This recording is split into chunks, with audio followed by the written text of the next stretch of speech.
More than 9 out of 10 parents want their children to learn to code, according to a recent Gallup Google poll. But many are concerned their own lack of knowledge stands in the way. Here with advice for teaching your children programming skills, even if you've never written a line of code yourself, is WSJ Work Family columnist Sue Shellenbarger. Hi, Sue. Good to see you. Hi, Tanya. So, Sue, what is the optimal age for a child to start learning computer programming?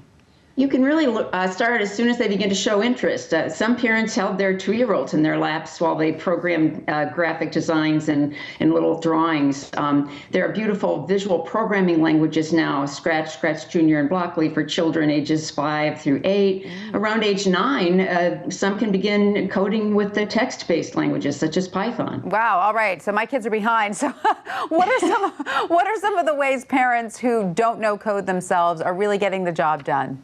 Well, they can begin to teach the foundational skills, which any new programmer has to learn anyway, without even knowing themselves, such as board games that teach sequencing, logic puzzles. There are great websites that a parent can sit down with beside the child and begin to have fun learning. Code.org and Scratch, Scratch Junior, and just show curiosity and have fun with it. I was going to say, you just mentioned Code.org. You recently learned a bit about coding yourself, correct, Sue, with an online tutorial there?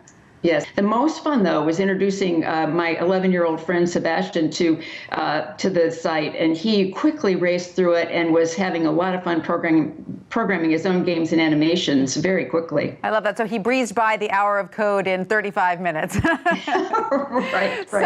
So, Sue, what are some of the options then if you don't necessarily have lots of screens to use for your children? What are the kinds of things you can do with them that don't need a computer?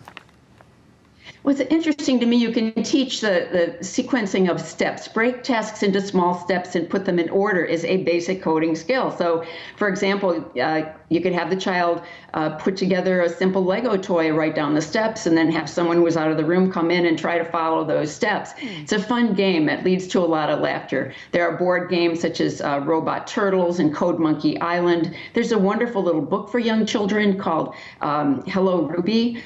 There are many ways you can get started and then sit down and learn right along beside your child, too, with the simple websites. How can we frame it so that our children will be interested in it? Make it sound fun? It's really, programming must be a means to an end for a child. If you can help your child envision what he or she can create, make your own Star Wars games on code.org, or program your own robot, or just simply see it as a tool like a pencil or reading to do something that the child wants to do. Show them they can make a dog meow like a cat on one of the apps, and that will intrigue many of them. Makes perfect sense to stress that creativity. Now, Sue, is it also true that some children just don't take to it?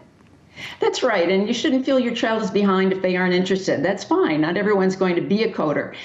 Some of the best advice I got was just introduce your child to the basic foundational concepts, the sequencing loops, the conditionals, the if-then thinking before they start a class in school. Some more and more schools will be having computer science classes, and then they'll at least feel at home and not like it's completely alien to them. True, and they might not like it at one stage in their lives and may pick it up later. So don't lose the faith. Absolutely. Keep the hope. Thank you so much, Sue Shellenbarger, for that.